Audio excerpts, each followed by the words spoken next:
ኤአይ ንቃተ ህሊና አለው። ጉግል ይሠራ የነበረውስ መሐንዲስ ብሌክ ለሞይን ለምን ከሥራው ተባረረ?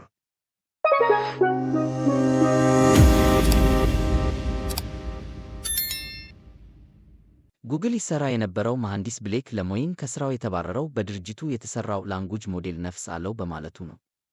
ኮንሽስነስ ወይም በግርድፉ ንቃተ ህሊና በሳይንስ ይህ ነው የሚባል ማብራሪያ ገና አላገኝም።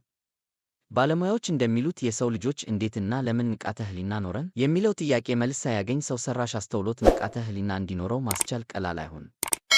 ንቃተ ህሊናን ማምጣት ይቻላል ብለው ሙከራ የሚያደርጉ ባለሙያዎች እንዳሉ የሚጠቅሰው ህሩይ ለምን ይህንን ማድረግ አስፈለገ የሚለው ላይ ጥያቄ ያነሳል። በተደጋጋሚ ሙከራዎች ይህንን ማድረግ እንደሚቻል አምነው የሚመራመሩ አሉ። ከኮንሽስነስ ጀርባ ፍሪ ዊል ነጻ ፍቃድ አለ። ይህንን ነጻ ፍቃድ ማራመድን ደግሞ ሰው ሰራሽ አስተውሎት ሊሰራው አይችልም ይላል። የሰው ልጆች ልዩነት ከሚባሉት አንዱ ነጻ ፍቃድ ነው። ሰው ሰራሽ አስተውሎት ግን የተቀረጸለትን መንገድ ተከትሎ ይሰራል። ሰዋዊ ባህሪ ተደርገው ከሚወሰዱት መካከል አንዱ መዋሸት ነው።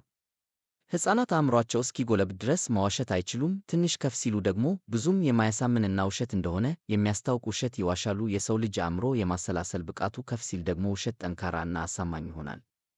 ይህንን ለማድረግ ስሜታዊ ልህቀት ያሻል።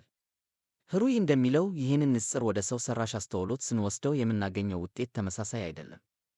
ሰው ሰራሽ አስተውሎት የላቀ ሰው ሰራሽ አስተውሎት አርቲፊሻል ሱፐር ኢንተለጀንስ ቢሆንም እንኳን ነጻ ፍቃድ ስለሌለው ከተጻፈለት ሲስተም መውጣት አይችልም ሲል ያስረዳል። በእርግጥ የሰው ልጆች ሰው ሰራሽ አስተውሎትን ለፈለጉት ዓላማ መሳሪያ ሊያደርጉት ይችላሉ። ይህም የህልውና ስጋት ሊያደርገው ይችላል። ሰው እስካልተጠቀመበት ድረስ መሳሪያው ስለተፈጠረ ብቻ አይጎዳም። ሰው ሰራሽ አስተውሎት ኮንሸስ አይሆንም፣ ነጻ ፍቃድ አይኖረውም። ነጻ ፍቃድ ከሌለው ደግሞ ከተጻፈለት ፕሮግራም አይወጣም ይላል ባለሙያው። ምናልባት ሰው ሰራሽ አስተውሎት ንቃተ ህሊና እንዲኖረው ማድረግ ቢቻል ያኔ በሰው ልጆች እና በሰው ሰራሽ አስተውሎት መካከል ልዩነት አይኖርም ማለት ነው። ሰው የሚያደርገው ሰው ሰራሽ አስተውሎት ግን የማይችለው የሚባል ነገርም ይኖርም።